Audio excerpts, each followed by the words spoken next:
Bloomberg Audio Studios. Podcasts, radio, news. Even as a journalist who spends a lot of time following the news, it can be hard to keep track of everything the Trump administration is doing on any given day. Tonight, the U.S. and China end trade talks in Stockholm, awaiting President... Take July 29th. Late summer, usually a sleepy time for news. 6 consecutive days of all-time highs for the U.S. equity market as Fed chair... There were a lot of headlines to sift through that day, but there's one in particular that got climate journalists perking up. EPA Administrator Lee Zeldin says the agency wants to hear from people to finalize a regulation that proposes to rescind the endangerment finding and... If finalized, today's announcement would amount to the largest deregulatory action in the history of the United States. That's Lee Zeldin, the EPA administrator, proposing to revoke the endangerment finding, a rule that has formed the bedrock of environmental regulation in the U.S. since 2009. It's basically saying greenhouse gas emissions do pose a threat to human health and giving EPA legal authority to actually regulate specifically greenhouse gas pollutions. That's my colleague, Bloomberg reporter Zahra Hirji. What it does is it binds a really vast global century-scale amount of scientific research to law. And that's Eric Roston, another climate reporter for Bloomberg. And says that this is a problem and it'll affect human health, and therefore we need to create policies that will prevent harm that we know is probably coming. Zahra and Eric say the EPA's proposal to reverse the finding was a huge deal.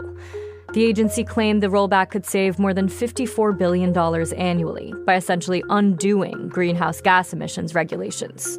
And that proposal is just one action that the Trump administration has taken to undercut the work that government agencies do to address pollution, climate change, disaster mitigation, and more. Zahra says it's part of a broader attack on the scientific establishment. The Union of Concerned Scientists did a tally, and they looked at anti-science actions total, and they found around or at least 400 just in the first 6 months, which was more than the entire total for the first Trump administration. When you look at climate science alone, the actions the administration has taken have impacted at least half a dozen agencies and disrupted billions of dollars in funding. So it could include everything from firing of scientists to putting them on administrative leave, as well as canceling programs or grants or taking down information from the web or reconsidering policies. The Trump administration has said that, quote, agencies are refocusing on their core missions and shifting away from ideological activism, unquote. The EPA has said environmental deregulation will create jobs and save Americans billions of dollars. But Zahra and Eric's reporting tells a different story. I'll say that you're sort of hearing two different things from them. Often the economy is invoked when they're talking about this stuff, and it is sort of framed under we do want to save money. But then you're also just hearing from EPA's Administrator Lee Zeldin or Energy Secretary Chris Wright just a very clear condemnation and questioning of climate science and people that work in climate. And while these anti-climate actions are expected to have profound economic impacts, they're not necessarily the ones the administration is touting. They could slow GDP growth in disaster-prone states, which could also impact national GDP growth. They could make it harder to prepare for extreme weather events, which have cost the global economy an estimated $2.8 trillion over the past 2 decades. It's hard to put a price on future disasters, but the cost to green energy projects is already quantifiable. In the first half of this year, $22 billion worth of green projects have been canceled. Once you start peeling back the impacts of climate change, it's a drag on the whole economy. I'm Sarah Holder, and this is The Big Take from Bloomberg News. Today on the show, breaking down the Trump administration's war on climate science, one agency at a time, and calculating the impact it could have for decades to come.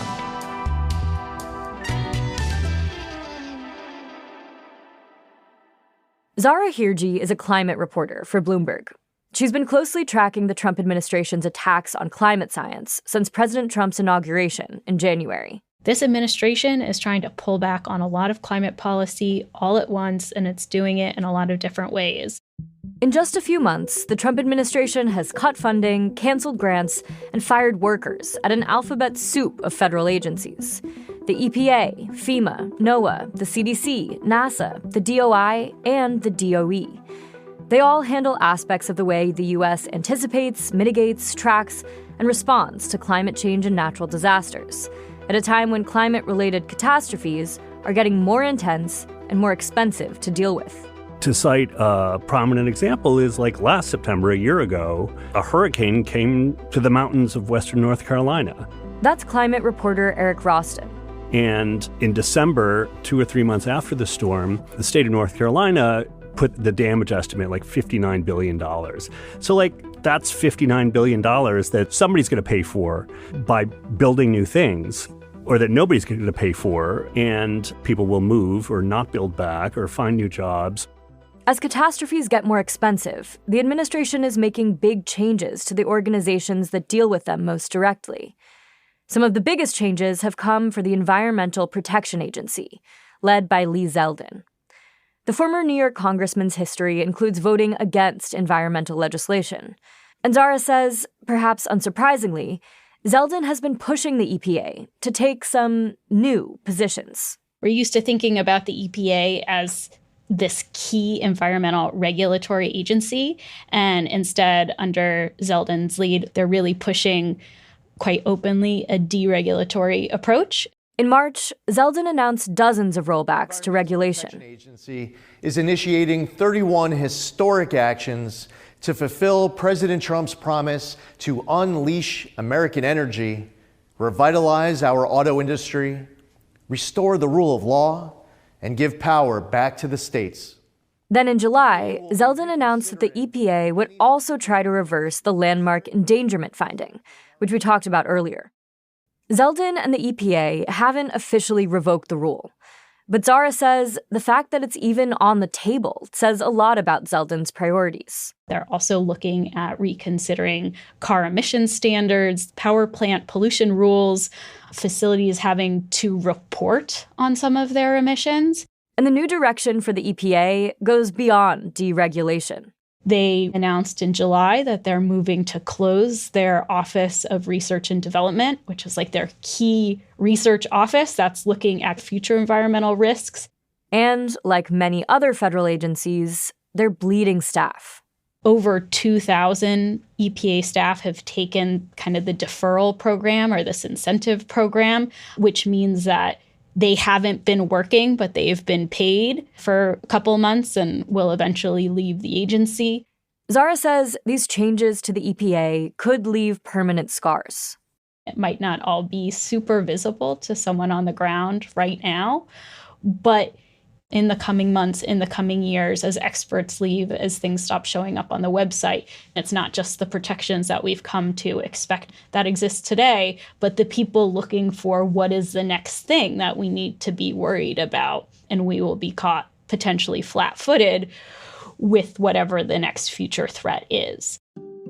It's a similar story at FEMA, the agency that prepares for and responds to disasters like floods, fires, and hurricanes. People most know FEMA for when a major disaster happens, they can come on the ground and help, and they can provide funding. And we've already started to see that actual disaster aid funding has been less than in previous years. And they've simply stopped providing hazard mitigation, something that used to just be an automatic yes, extra money to help states.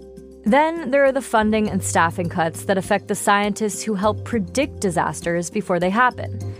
The scientists at NOAA. It is a very kind of immediate impact that people can see because these are meteorologists that are tracking to see if there's a tornado and helping put out tornado alerts, for example, or if there's a hurricane or if there's a flood. Because of this, there's actually been a lot of response, a lot of criticism. Members of Congress have spoken up, and so now actually the agency is hiring back. Then there's the Department of the Interior and the Department of Energy. Grant programs, permitting, and tax incentives for clean energy projects typically run through these agencies.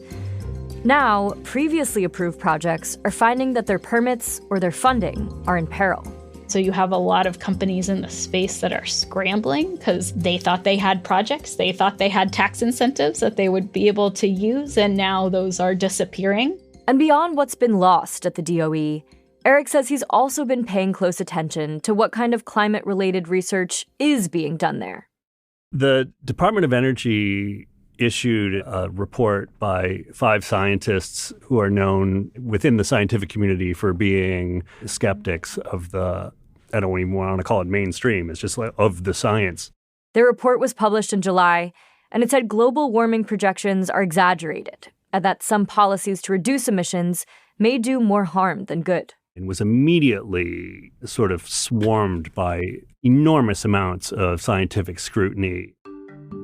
In early September, a group of 85 scientists published a 400-page rebuttal to the DOE report, writing that the scientists behind it appear to have been, quote, personally recruited by the Secretary of Energy to advance a particular viewpoint favored by DOE leadership. However contested its findings, the paper is already shaping environmental policy. It came out within a week of the Trump administration announcing they'd be reconsidering the endangerment finding. And Zahra says it helped the administration bolster its argument. This is them putting out a report with effectively alternative science. It's not just pulling back on the work, but they're kind of pushing an alternative narrative, which goes a step beyond. After the break, unpacking the economic and human consequences of slashing climate funding, and how reversing course on green investments could undermine the U.S. on the global stage.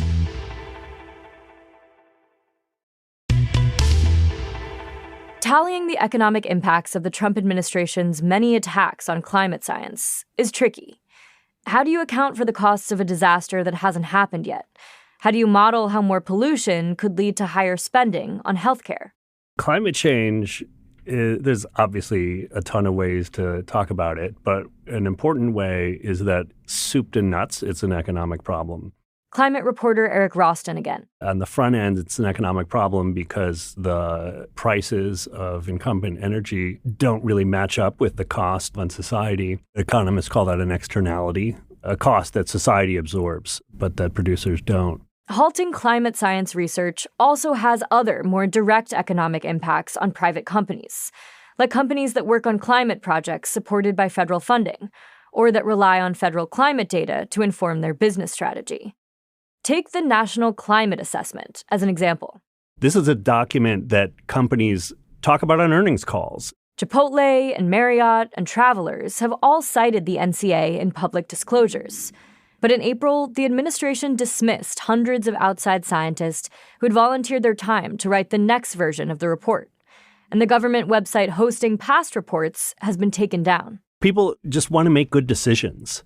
And taking away scientific information that is paid for by the public and presented to the public that is increasingly rare, people have come to expect it because they've come to realize that they need it.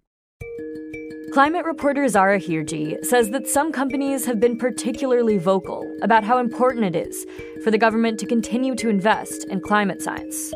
Rivian, which is this electric vehicle company, was among those that had spoken up at this 4-day hearing in August. That was a hearing over the proposed endangerment finding reversal. Offering comments about the EPA's move to reconsider the endangerment finding, and they specifically were speaking out against it and about the harms that could have for the automotive industry and consumers writ large. I mean, you just think about the regulatory environment. Businesses often thrive on having a stable regulatory environment, so any dramatic or shift changes to that can just be rough, especially if that leads to states having their own rules, and then they're dealing with an environment where they have 50 different rules to deal with rather than when they just had one federal environment. And I think especially when you're hearing from the world of clean energy tech, solar companies, wind companies, they've been specifically targeted by this administration. I mean, the impacts have been pretty dramatic, and those companies are speaking out. speaking out, and sometimes taking legal action. The energy firm Ørsted, along with the states of Rhode Island and Connecticut, sued the Trump administration for halting a wind farm project that was nearly complete. So these effects are real and they're trickling down. And I think we'll start to hear more, too, as more of these changes come down. If the U.S. stops investing in these spaces, how might the country fall behind on the global stage, and who is best positioned to take the lead here? China already owns most of the new economy. You just look at any clean energy technology or like part for a technology, and China provides the world with probably, it's insane, like 50 to 80% of it. So in a lot of ways, we're already losing. And if you take a long view, the world we live in has grown and been sustained by decades of U.S. spending more money on science than just about anybody else. It's not clear who was going to step forward and replenish that. And other countries that do invest in this stuff may not also be democratic countries, and therefore the science doesn't come along with a mandate for transparency. One of the biggest places to stand to benefit, and we've heard this from our sources, is China, as well as potentially Europe. They may have engineering advancements or kind of business advancements in spaces where we're just not operating or the companies don't have the space for, but they're also looking to poach literally the experts who work here. This is something where we're going to start seeing in the coming years who may benefit because they're trying to grab up all this talent that's sort of being left on the floor when we have all of these funding cuts and these staffing cuts. And while so much of the U.S. government's climate science work has been reversed in just a matter of months, Zahra says rebuilding will take much longer. I don't think this administration has been shy about this, but I think there's a sense that maybe the private sector or other people will step up. And the reality is, from me talking to local emergency managers, is if the federal government's support for their efforts go away, it's just not going to happen. No one's actually going to step in. There have been a lot of efforts specifically in climate where if the Trump administration has ended a report or ended a program or ended a data set, some of those people are trying to find ways where within civil society they can resurrect it in some way. But not everything will be resurrected. And we're still waiting to see what's actually going to be around at the end of the 4 years. This is The Big Take from Bloomberg News. I'm Sarah Holder. To get more from The Big Take and unlimited access to all of Bloomberg.com, subscribe today at Bloomberg.com/podcast offer. If you like this episode, make sure to follow and review The Big Take wherever you listen to podcasts. It helps people find the show. Thanks for listening. We'll be back tomorrow.